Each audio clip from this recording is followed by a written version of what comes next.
The tycoons of social media have to stop pretending that they're friendly nerd gods building a better world and admit they're just tobacco farmers in t-shirts, selling an addictive product to children. Because let's face it, checking your likes is the new smoking. Philip Morris just wanted your lungs. The App Store wants your soul. There are 2 billion people, more than 2 billion people on Facebook. That's more than the number, it's about the number of notional followers of Christianity.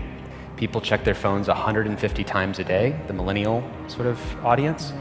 And so if you think about it, from the moment you wake up, it's like you're jacked in to this environment. And thoughts start streaming into your head, designed by a few technology companies.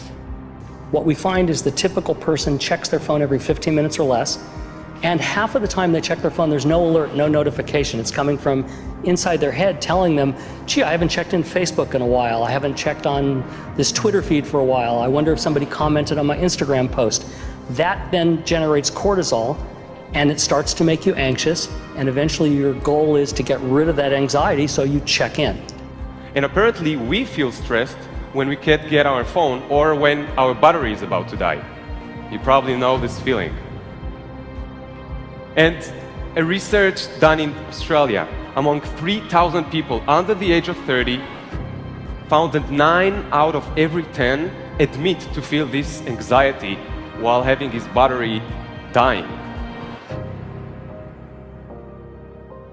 Steve Jobs revolutionized the entire world with the iPhone, and he never let his children use it because he did not want them dependent on technology. Right now, an infant is getting their first laptop that's soft and squishy and makes noise.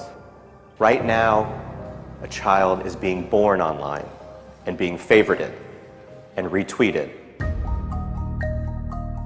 The hypergenerational segregation of our time is bizarre, unhealthy, and historically unprecedented.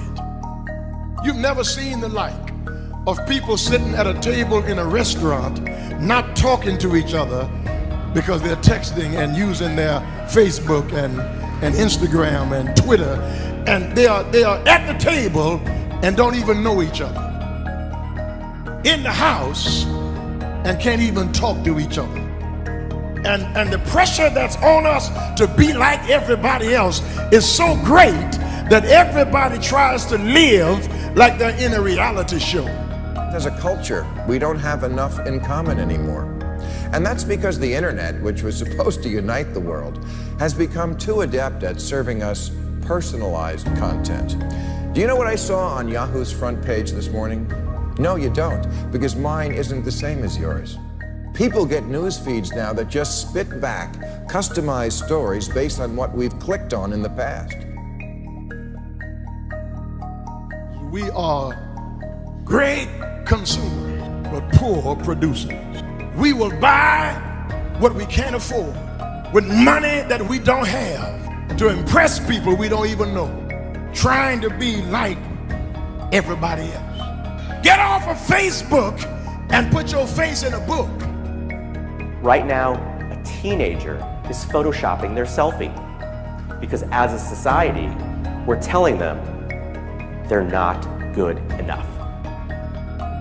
Right now, influencers encourage narcissism without knowing the breadth and depth of their impact on their audiences. Right now, 40,000 spectators are in an Olympic football arena watching a competitive esports competition because this is this generation's football match. There's always this narrative that technology is neutral and it's up to us to choose how we use it. This is just not true. Technology is not neutral. It's not neutral. They want you to use it in particular ways and for long periods of time because that's how they make their money. You don't realize it, but you are being programmed. It was unintentional, but now you got to decide how much you're willing to give up, how much of your intellectual independence. If you feed the beast, that beast will destroy you. If you push back on it, we have a chance to control it and rein it in. And it is a point in time where people need to hard break from some of these tools and the things that you rely on. The short-term dopamine-driven feedback loops that we have created are destroying how society works. No civil discourse, no cooperation, misinformation, mistruth. And it's not an American problem. This is not about Russian ads. This is a global problem. I challenge everyone to try going 1 week without social media. Don't let your phone and social media control you.